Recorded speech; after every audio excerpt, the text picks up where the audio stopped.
A trader's story on how he defends a friend when they are kids from a street fight. That friend then 25 years later invites him down to the floor of the Chicago Mercantile Exchange, where he gives him a seat. This trader then becomes one of the very first brokers in the S&P 500 pit. From there, he's the first person to create a school for traders called the University of Trading, where he mentored and trained thousands of traders, myself included. As traders, what should we be looking for in a mentor? And there are no two traders alike. This and more in today's Futures Radio Show podcast with my dear friend and mentor, Dr. Mickey Hoffman.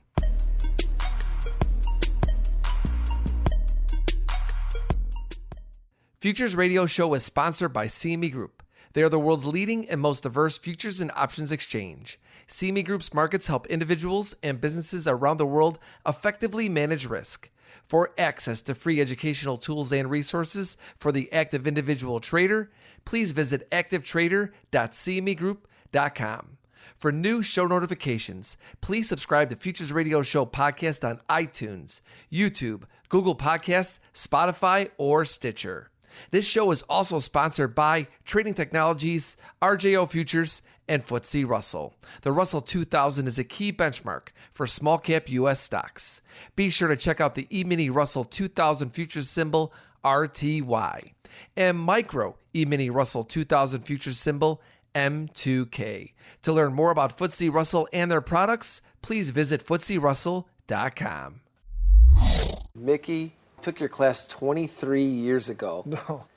And I know it's hard to believe, right, guys? Time flies. Time flies. Tell everybody how you got involved in trading and then eventually started University of Trading. Anthony, I don't even know how to shortcut the story. It started many years ago in high school where my group of guys were a bunch of thugs and we were playing basketball in Chicago, and one of my friends got in an altercation with somebody in another playing basketball in the same area, and he wasn't a fighter, and I stepped in on his behalf and literally knocked the guy out because my dad was a street fighter, and that's what he taught me. And so then years later, 25, 30 years later, that friend sees me and he says, "Mick, good to see you." Someone who I loved. He was had been a Major League Baseball player. His career, he was behind Sano in third base, never got up to play for the Cubs, and now he's trading. He said, "Mick, I got to see you. I got to talk to you, tell you what I'm doing." And he told me how much money he made. Now, my dad didn't make much money. His dad didn't make much money. His dad drove a Silver Cup bread truck, which was like butternut bread. And so we came from families that didn't have much money. And he said, "Mick, I make a lot of money. I don't know what you do, but come and see what I do." So I came and saw what he did. I didn't understand what they were doing. Everybody's yelling and screaming. And then he would show me his cards. He said, "Mick, I made $1,000 here today." I said, "Wait a minute, $1,000? And then he said, "Come back." And I was busy and doing what I was doing. And then he said, "Do you want to do this?" I said, "Do what?" He said, "You want to be a trader?" I said, "I don't know. I have to talk to my wife. I have 2 girls." And I knew that it would be important to send the girls to college. I knew I had to make more money than what I was making as a principal of a school, etc. And I just finished a doctorate. And so I thought maybe I was going to be a superintendent of schools. And he said, "You should do this." He said, "I'll tell you what, I'm going to give you a seat for nothing." A seat was just the right to go on the floor, to be admitted to the floor and go into a pit to trade. I said, "Okay." He said, "You know what, Mick?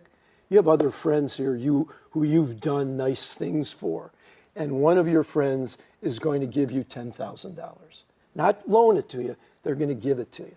The other friend owns a bank, which was a clearing firm. And he was also the chairman of the exchange. His name was Brian Monison. He was brilliant and I mean brilliant. And they said, you're going to come to our bank. And so I said, okay, that would be great. I go home and talk to my wife, and my wife gave me the gift that if every wife knew to give their husband a gift that my wife gave me was, Mick, do what you want, do whatever you want. Would she do it again? Probably not. But in the meantime, and then I start. I don't know anything. And interesting enough, I'm talking to my friends, who I had plenty of friends down there from my neighborhood in Chicago. I didn't understand one word they said. I asked them a question, and they couldn't explain it. And I figured out, you know what? They're just not educators. And no one really was teaching at the Merck like you should teach. Nobody. Anyway. And so I said, if I ever make it in this mess, and I really didn't know if I was going to make it, I said, I'll start a school. So I put that on the side.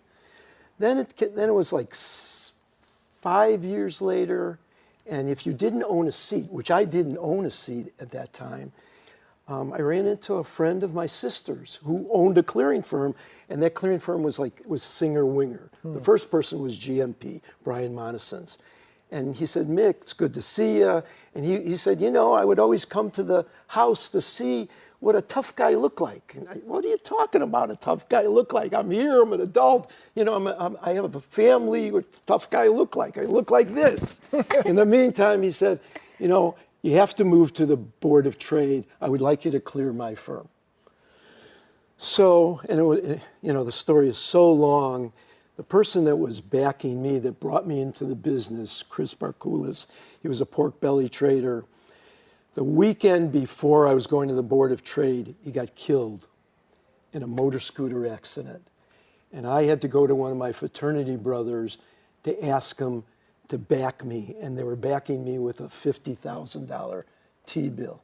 So I went to my fraternity brother, we met, and we went to Singer Winger. Norm Singer was the president, and my fraternity brother said, after a discussion, he said, because he wanted to know what was going to happen to that money. Am I going to lose it all or what? And he said to Norm Singer, the president of the company, he said, do you want a check? Do you want cash? Do you want stock? And Norm sat there and he said, you know what? I need somebody in the S&Ps to fill for me. And so he gave me a job filling. I said, hey, Norm, I've never filled an order. He said, you know what, Mick? You can do it. And here now I'm going to be in a pit at 6 o'clock in the morning and see 1,000 people, and I'm going to be trading on his behalf at the firm, the biggest traders, options traders. I'm going to be filling their orders in the S&P pit. Well, in the meantime, Norm Singer had a class that he let me come to once a week and learn how to trade. And that, I made money every day. I was careful because I learned how to trade. I wasn't afraid to trade, but I was a small trader and I didn't know how to become a bigger trader. But I also knew, going back, that if I ever make it in this mess, I'm going to teach and develop a school. So I developed a school with the Chicago Mercantile Exchange. I started a Saturday course that introduced students to the career. And the reason I wanted to do that, I wanted to help the people be able to decide in one day if the career was for them. So I would teach them as quickly as I could with other instructors, like guys like you were, and teach in one day whether it was for them. Because, not everybody likes to yell and scream and get in each other's face. It's embarrassing, it's hard, etc. And then I developed 3 classes: a basic class that would be taught on Tuesday, an intermediate class on Wednesday, an advanced class on Thursday at the end of each day. And we would meet on the floor in the pit because we were in business with the Merck. The Merck was marketing my class, which was their class too, because it was a Saturday seminar. And that's how we started the program. And so you would take the Saturday class. If you wanted to continue and learn to be a trader and stick through it, then you could come to these 3 other classes. And that's exactly what happened. And to watch people develop, to watch you 3 develop and watch the many, many other traders develop warmed my heart. We taught over 6,000 traders. And it was just, Two of my son-in-laws are traders, and we're successful traders. And one is still in the market at the SIBO as a broker, and I think he's probably, if he's not the best broker in the business, he's at least second or third best. But he's guys like you. He's athletic. That doesn't mean he's an athlete. He's a tough guy. He can handle the downside, because that's the key in trading. You have to be able to take the failure, the mistakes, the days that you don't do well and get hurt. You have to come back the next day, and that is the secret. And if you could do that, if you could take a mistake, not berate yourself, come back the next day, not be afraid to lose, because many of the trades you lose, you have to be able to believe, as we said in another segment, believe in yourself. Yep. And that's how it was. And it was a wonderful experience. And then to have you guys come back and be instructors, and everybody did that for nothing. Yeah, everybody did it for nothing. For nothing. And because it was Vince, practice. yes. Isn't that it's like to be a great, Stephen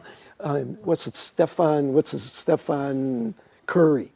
How does anybody make that many baskets? But I know it's about practicing.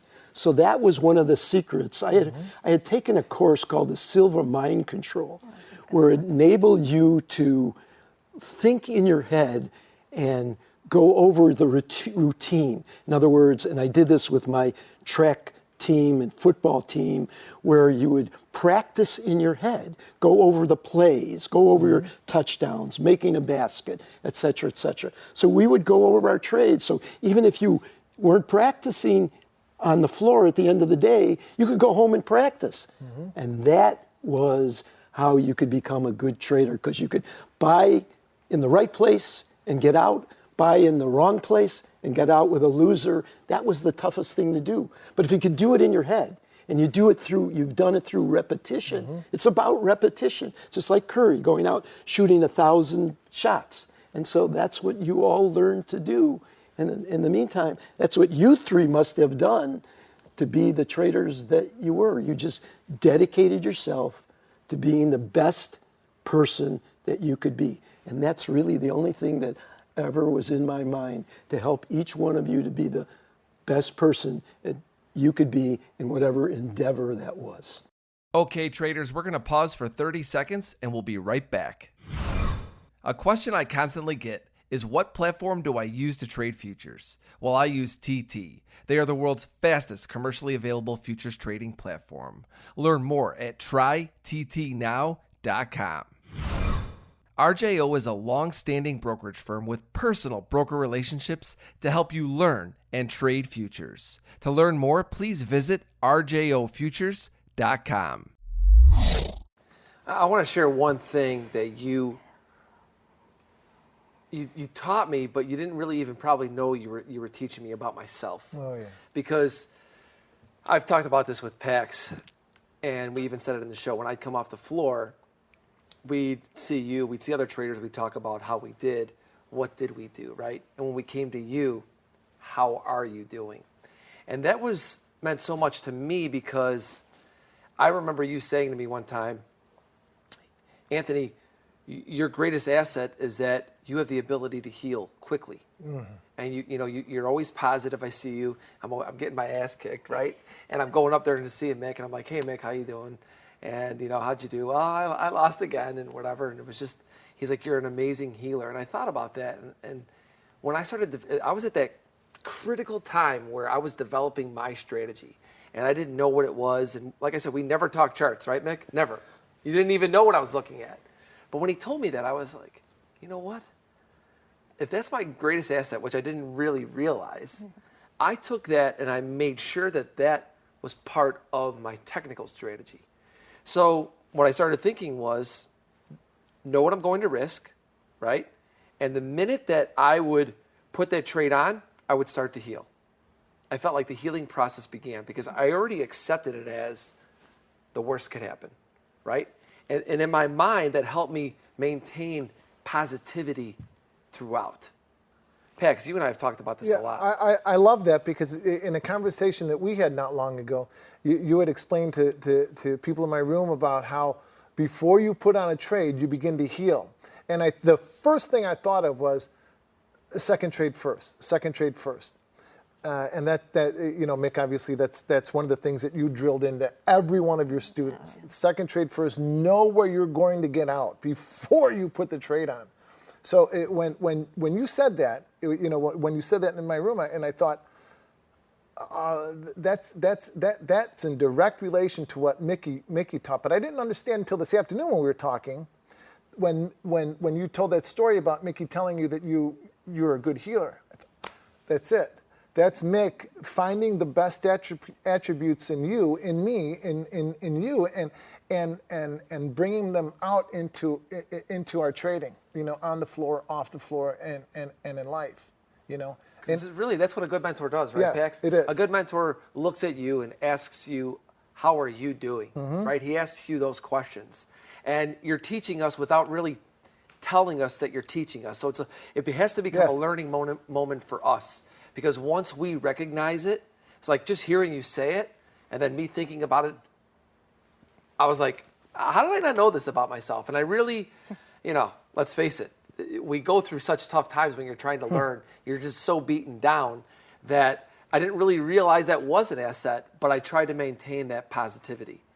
Danny, talk to us about some of your experiences. Well, I think the one that stands out the most outside of me listening to all the seminars and all the workshops as a little girl, I was his first student, while he was practicing all of the classes. But what really stands out, and it's a continuation of Silva Mind Control, is the importance of visualization and the exercises that you would take all of us through. Because I do that right now.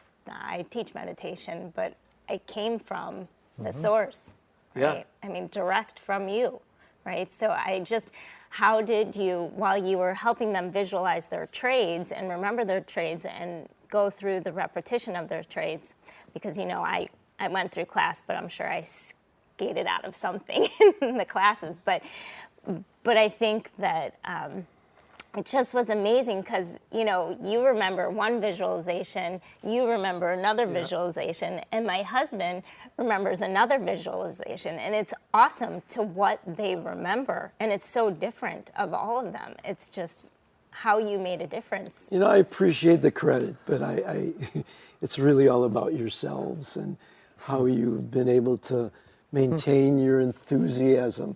I'm sitting here today and spending the day with the three of you and the people who are involved in this production.